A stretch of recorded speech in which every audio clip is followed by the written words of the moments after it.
If I had to use SoFi to build towards retirement, here's exactly what I would do. Yo, what is going on, Premium Chasers? I hope you are having a God blessed day today. Every single person that comments down below is going to get my 10 favorite ARK options strategy stocks. So if you want that full list, just drop a comment down below in today's video. I'll personally respond to you with it. And while you're down there, hit that like button and hit that subscribe button, guys. But today, we're going to be talking about how you can use a stock. In today's educational example, we're going to be using SoFi to build towards retirement. A lot of people look at retirement as an age. I want to flip the script on its head. I look at retirement as a strategy, and I think you're going to be quite interested in what you learn here today. Without further ado, let's go. So first and foremost, you need to go and get approved for options trading. Now, I know you hear options, you hear risk, you hear blown accounts, and I know you just literally just type in options trading on Reddit and you see people blowing their life savings on options. This strategy is going to be a lot different, as you are going to see.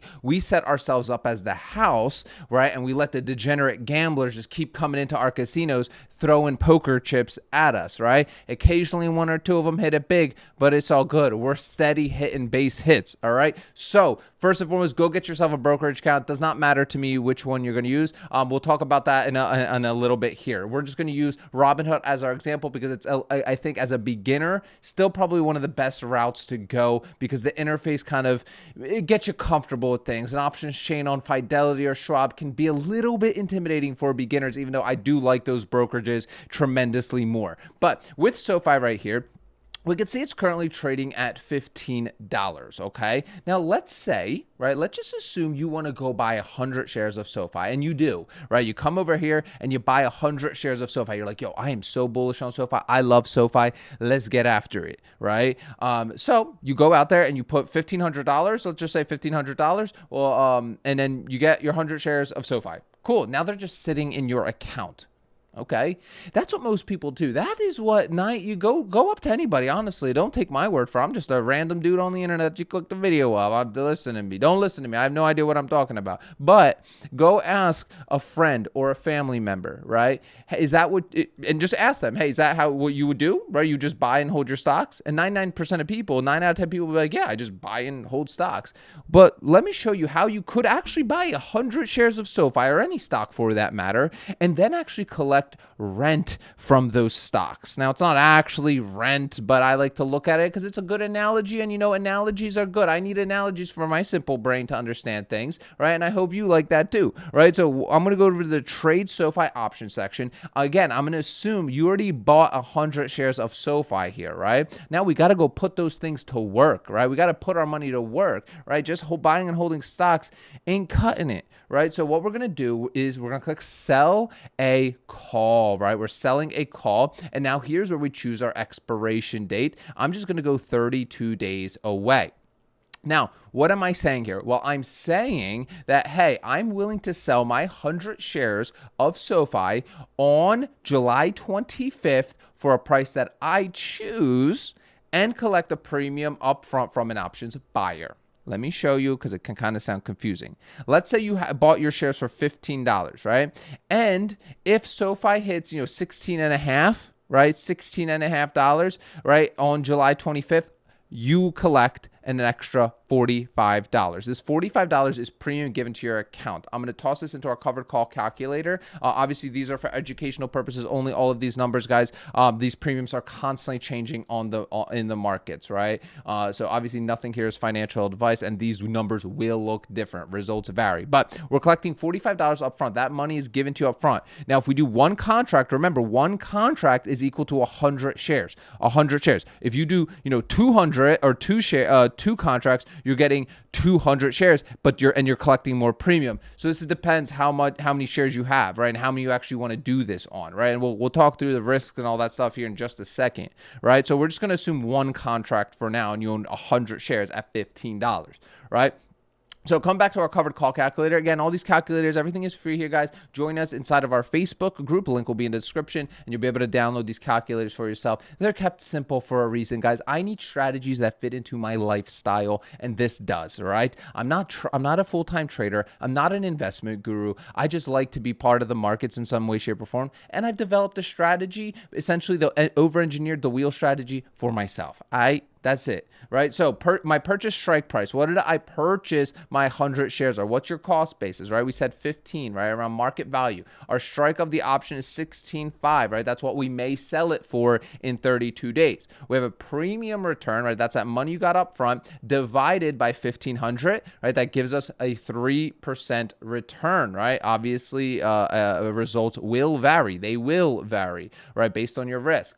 Now, if we end up selling our shares in 32 days, we'll collect an additional $150 for a total profit of $195. That's the profit on the shares if we sell them, as well as the premium that we are collecting up front for a nice 13% trade. Now, I know. Let's kind of walk through all the risks. Okay, let's walk through all the risks because you're getting excited. Listen. When I learned this strategy 7 years ago, I was like, holy crap, where has this been all my life? All right. So with that said, you got to be aware of all the risks with covered calls. Can't stress it enough. Okay. Cannot stress it enough.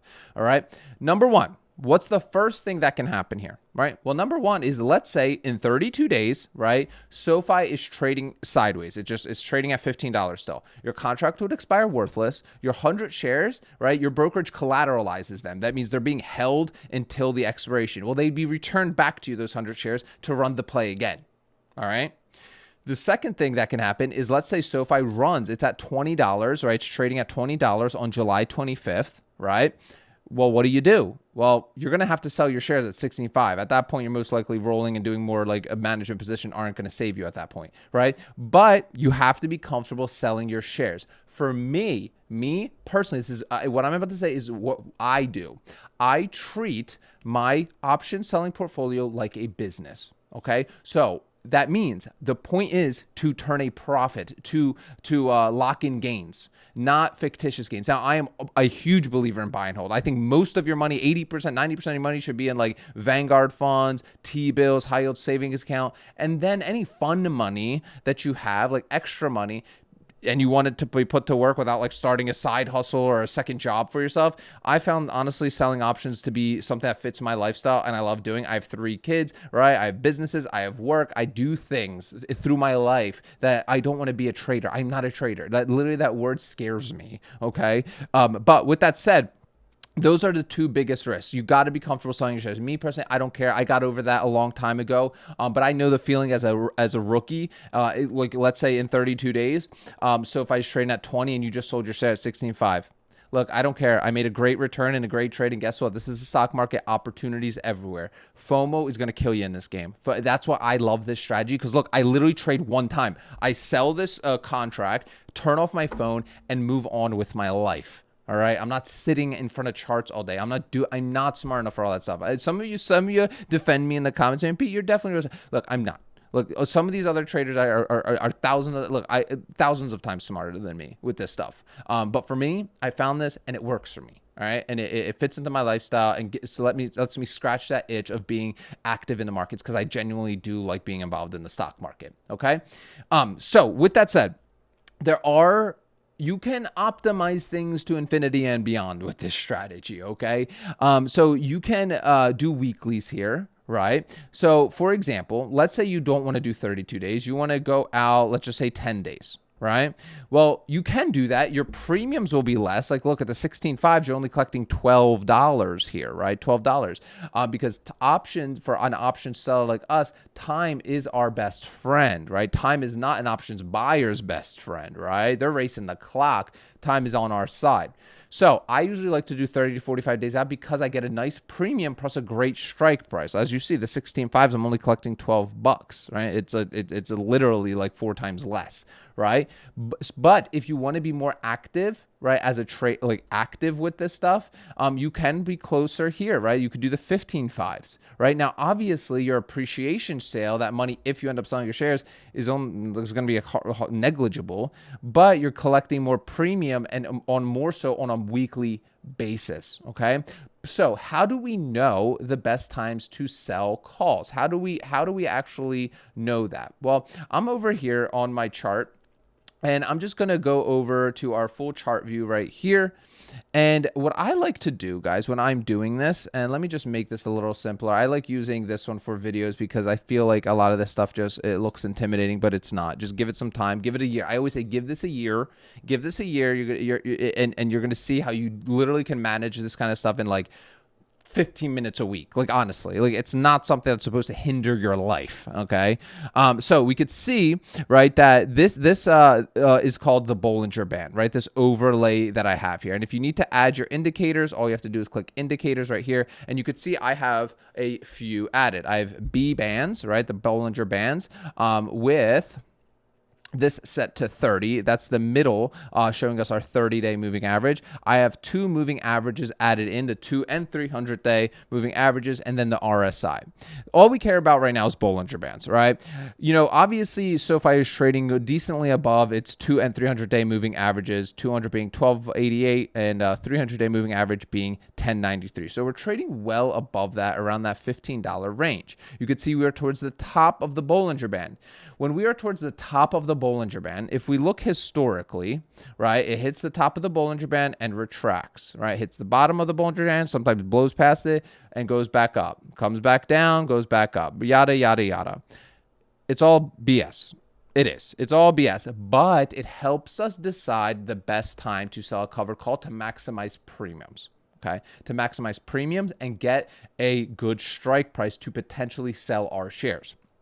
So because SOFI is trading at the top of the Bollinger Band, this is a good time to sell covered calls on SOFI because you're going to collect the maximum amount of premium and lock in a fantastic strike price if you end up having to sell your shares, okay? So for example, let's say you did a covered call like when it was right here, right? Like when it was trading literally around 950, right? And you tried to do the 16.5s, it wouldn't, that contract would, you would have no, there would be no volume on that contract, no open interest on that contract. You would not get filled, right? And you just wouldn't be able to do it. As opposed to right now, because we're towards the top of the Bollinger Band, we are able to do that, okay?